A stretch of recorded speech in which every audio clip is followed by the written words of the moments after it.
8:30 को आपका एक्सीडेंट होता है और 9 o'clock आप मेंस की एग्जाम देने जा सकते हैं। इंटरव्यू से पहले 1 महीने तक आप हॉस्पिटलाइज्ड है और उससे 1 वीक पहले आप दिल्ली जाके उसकी प्रिपरेशन कर सकते हैं। तो luck has to come with you, उसको आना पड़ेगा और आपको आईपीएस बनाना पड़ेगा। मैं एग्जाम के लिए निकला, मेंस मेरा था, सुबह GS3 का पेपर था। 8:30 को मेरा स्कूटी स्लिप हो गया, मेरा लिगामेंट इंजरी हो गया, लेफ्ट हैंड में इंजरी था, सीट से ब्लीडिंग हो रहा था। लेकिन मेरे पास 2 ऑप्शन थे। मैं खड़ा हुआ, मैंने देखा, okay my right hand is safe and I decided I will go to the exam hall and write the exam. मेरे पास 2 ही ऑप्शन थे, या तो मैं वहां से उठ के रोने लगूं, यार मेरे साथ ही ऐसा क्यों हुआ, मेरा एक्सीडेंट हो गया, मेरा मेंस खराब हो गया और हॉस्पिटल जाओ, या दूसरा ऑप्शन था कि मैं देखूं कि मैं 3 घंटे और सरवाइव कर सकता हूं। हाँ कर सकता हूं। मैं मेंस के लिए एग्जाम हॉल में गया। ये जितने भी फोटोग्राफ्स लगे हैं, सर ने जैसे बताया कि जितने भी इंसान सक्सेसफुल हुए, अगर आप उसकी लाइफ स्टोरी देखेंगे तो कहीं ना कहीं एक मोमेंट आता है जहां पे वो इंसान की जो स्ट्रगल है वो पीक पे हो जाते हैं। वो इस मोमेंट पे आपको डिसाइड करना है कि आपको वहां से यू टर्न लेना है या आपको वहां से आगे निकलना है। इन सब लोगों ने डिसाइड किया कि उनको वहां से आगे निकलना है। एंड दैट इज द फंडा ऑफ लाइफ। सक्सेस उन्हीं को मिलता है जो इस स्ट्रगल वाले मोमेंट से आगे निकलने की सोचता है। जब भी आपको लगे कि आपके सिर पे बहुत मुसीबत है, जब भी आपको लगे कि आप हर तरह से गिर चुके हैं, जब भी आपको लगे कि आपके पास कोई ऑप्शन नहीं है, तब एक चीज आप अपने दिमाग में लाइएगा कि यही मोमेंट है जहां से आपकी तकदीर बदलने वाली है।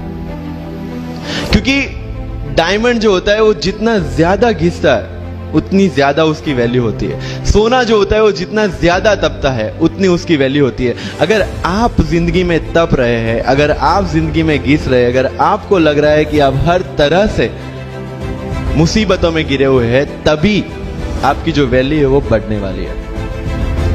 और यही मेरा एटीट्यूड रहा है। लोग बोलते हैं कि तुम्हारी फाइनेंशियल कंडीशन ठीक नहीं थी, पापा इलेक्ट्रिशियन थे, मम्मी हाउसवाइफ थी, डायमंड के कारखाने में काम करती थी, उसके बाद उन्होंने मैरिज में रोटियां बनाने का काम किया और उस तरह से मैं पढ़ा। लेकिन जब मुझे पूछा जाता है कि ऐसी कौन सी चीज है आपकी लाइफ में जो आप बदलना चाहते हो, एंड आई सेड नथिंग, क्योंकि अगर वो चीजें नहीं होती मेरी लाइफ में तो शायद आज आपके सामने में नहीं होता।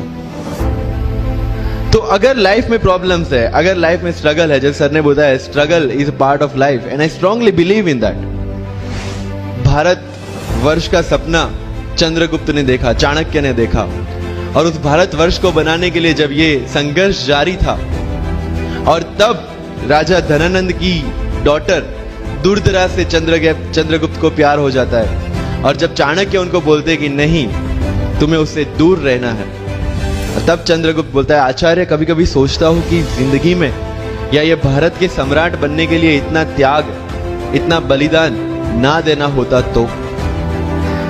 और तब चाणक्य रिप्लाई करते हैं तो हर कोई भारत का सम्राट होता। This is the fundamental rule of life. अगर आईएएस बनने के लिए, आईपीएस बनने के लिए सैक्रिफाइस करना नहीं पड़ेगा, अगर उसके लिए आपको त्याग नहीं करना पड़ेगा, तो आज पूरे इंडिया में हर घर में आपको आईएएस आईपीएस मिल जाएंगे। मुझे एग्जैक्ट डेट याद है, 23 मार्च को मेरा इंटरव्यू था। 20 फरवरी को मुझे हॉस्पिटल में एडमिट किया गया क्योंकि मुझे इन्फेक्शन हो गया था बॉडी में एंड बहुत हाई फीवर था, तो आईवी के अलावा कोई ऑप्शन नहीं था। 1 मार्च को ठीक होके मैंने सोचा चलो दिल्ली निकलते हैं। 2 मार्च को मैं दिल्ली पहुंचा। 3 मार्च को वापस से टॉन्सिलाइटिस का अटैक होने की वजह से फ्लाइट लेके वापस से पालनपुर अहमदाबाद, अगेन हॉस्पिटलाइजेशन। 15 मार्च को I got relieved from the hospital. 16 मार्च को मैं दिल्ली पहुंचा और 23 मार्च को I give my UPSC interview. तो 1 महीने का हॉस्पिटलाइजेशन। उसके बाद जब दिमाग में ये था कि मेरे साथ जो लोग इंटरव्यू दे रहे हैं वो 1 महीने से प्रिपरेशन कर रहे हैं एंड 1 महीने से मैं हॉस्पिटल में था, again I thought this is the moment to prove yourself. I went to the interview और पूरे इंडिया में 2nd highest marks in interview.